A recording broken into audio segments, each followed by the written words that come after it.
అందరికీ.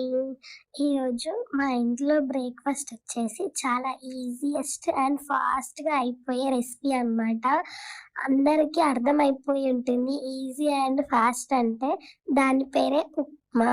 సో, ఉప్మా అనంగానే చాలా మందికి అస్సలు నచ్చదు. ఉప్మా హేటర్స్ చాలా మంది ఉంటారు. అందులో నేను కూడా ఒకదాన్ని. బిఫోర్ మ్యారేజ్ నాకు గూడా ఉప్మా అంటే అస్సలు నచ్చేది గాదు. కానీ ఆఫ్టర్ మ్యారేజ్ ఉప్మా అంటే ఓకే. ఇది గూడా నా ఫేవరెట్ అయిపోయింది. ఇదొక బ్రేక్‌ఫాస్ట్. ఎందుకు అంటే బిఫోర్ మ్యారేజ్ మా ఇంట్లో మా మమ్మీ సుజి రవ్వతో ఉప్మా చేసేది. అది నార్మల్‌గా ఓకే. ఓకేలా ఉండేది. ఏదో తిన్నామా, ఆ! ఓకే. తినేసాంలే అన్నట్టుగా ఉండేది. కానీ ఆఫ్టర్ మ్యారేజ్ మా అత్తయ్య ఇంట్లో స్పెషల్ రవ్వతో ఉప్మా ప్రిపేర్ చేసేవాళ్ళు. ఈ స్పెషల్ రవ్వతో ఉప్మా చేస్తే మాత్రం చాలా అంటే చాలా బావుంటుంది. ఈ రవ్వతో ఉప్మా చేస్తే correct quantity of water, correct quantity of రవ్వతో ప్రిపేర్ చేస్తారనమాట. ఈ ఉప్మాది టేస్ట్ సూపరుంటది. అండ్ అందులో మనకి ఇష్టమైన ఏదైనా చట్నీస్ ఉంటాయి గదా! అది మిక్స్ చేసుకొని తింటే మాత్రం సూపరుంటది. మోస్ట్‌లీ ఉప్మా హేటర్స్ ఎవరైనా ఉంటారంటే అది హాస్టల్‌లో ఉండేవాళ్ళే. హాస్టల్‌లో ఉప్మా అంటే అసలు చాలా అంటే చాలా ఘోరంగుంటదంట.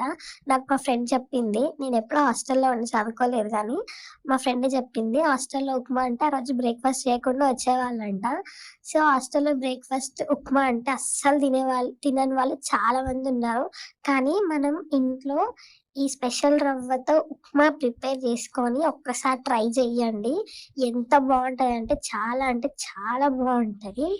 అండ్ ఈ ఉప్మా లవర్స్ కూడా చాలా మంది ఉన్నారు. స్పెషల్ రవ్వతో చేస్తే చాలా బావుంటది టేస్ట్.